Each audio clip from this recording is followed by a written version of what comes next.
جشن آزادی والے دن ہی لا الہ الا اللہ پر غور کر لیا جائے، جو پاکستان کا مطلب بتایا جاتا ہے۔ آزادی کیسے ہو مبارک کہ لا الہ الا اللہ سے بھی آزاد ہوئے بیٹھی ہے قوم۔ سپاہی تک کا یہ حال کہ مردوں سے ڈرتا ہے۔ ہندو سے کون سے عقائد مشترک نہیں، جو مندروں میں ہوتا دیکھا جاتا، کیا آج مزاروں پر نظر نہیں وہ آ رہا؟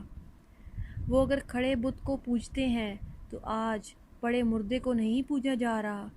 یہاں تو چادریں چڑھائی جاتی ہیں، چلے کاٹے جاتے ہیں، طواف ہوتے ہیں، بابا جی کو خوش کرنے کے لیے نظر و نیاز ہوتی ہے، ان کا وسیلہ پکڑا جاتا ہے۔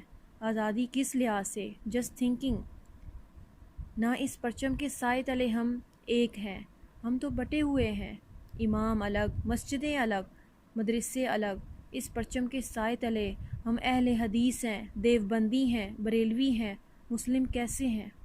اتحاد کے جذبے کی بنیاد اس آیت پر رکھیں۔ آپ کہہ دیجئے کہ اے اہل کتاب، ایسی انصاف والی بات کی طرف آؤ جو ہم میں تم میں برابر ہے، کہ ہم اللہ تعالیٰ کے سوا کسی کی عبادت نہ کریں، نہ اس کے ساتھ کسی کو شریک بنائیں، نہ اللہ تعالیٰ کو چھوڑ کر آپس میں ایک دوسرے کو ہی رب بنائیں۔ بس اگر وہ منہ پھیر لیں تو تم کہہ دو کہ گواہ رہو، ہم تو مسلم ہیں۔ آزادی کا اصل مزہ شرک سے آزاد ہوئے بغیر نہیں چکھا جا سکتا۔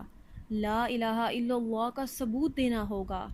دعا ہے کہ اللہ رب العزت اس لا الہ الا اللہ کے نام پر بنے ملک پاکستان کی ہر قسم کے کفر و شرک سے حفاظت فرمائے اور پاکستان کو ایمان خالص والوں کا قلعہ بنا دے۔ آمین بجاہ النبی الامین صلی اللہ علیہ وآلہ وسلم۔